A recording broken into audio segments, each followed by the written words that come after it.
This video is brought to you by the 3-Minute Board Game patrons. Keep us independent by supporting us on Patreon.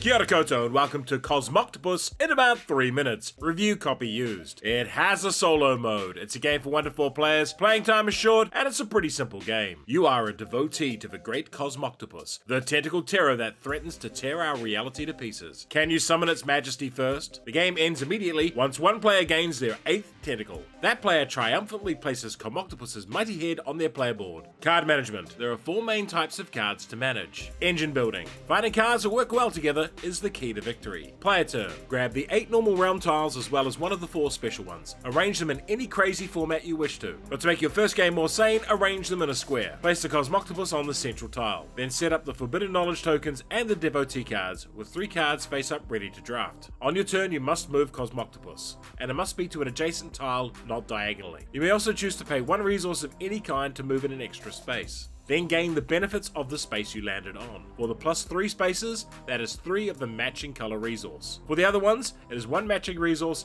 and a card from the display. Each of the special tiles has its own unique power, and there is only 1 of them in each game. Once you have moved Cosmoctopus and activated it, you may then play a card from your hand. There are 4 types of cards shown by color. From left to right, they are relics, scripture, hallucinations, and constellations. To pay for a card, you must spend the resources shown on the top left. Cards can be spent 1 for 1 as well. The top type must match color, while the grey cost can be any old thing. Relic cards give you ongoing powers. Like this one gives you 3 extra black resources whenever you gain black resources. This 3 extra is regardless of how many the initial gain is. Scripture cards, once purchased, grant an ongoing discount to other cards. This one, for example, reduces the cost of red cards by 3. Note you cannot use colored discounts to pay for grey costs on a card, but you can use grey discounts. With these 2 discounts, this hallucination card costs us 2 resources and gains us 8 red resources. Hallucinations are one-off event cards and are discarded once used. This one, however, has a lightning bolt on it, which means you can play another card after it. We play another red card that gains us 3 tentacles. Constellation cards have multiple resources showing on them.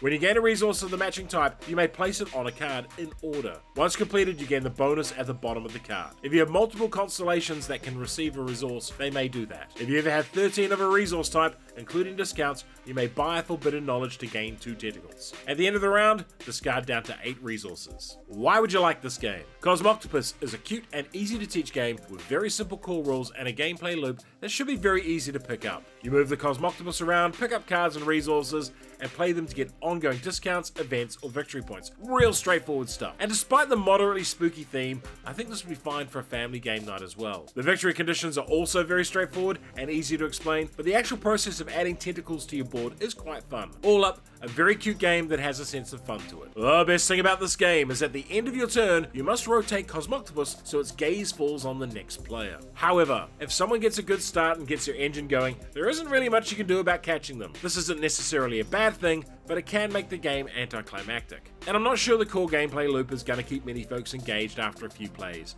It's pretty average in that regard. For another light engine builder, try Century Golem. And for something a bit more involved, try It's a Wonderful World. Cosmoctopus, mild cosmic discomfort. And if you enjoyed this video, hit the notification button, like, share, and subscribe to the channel.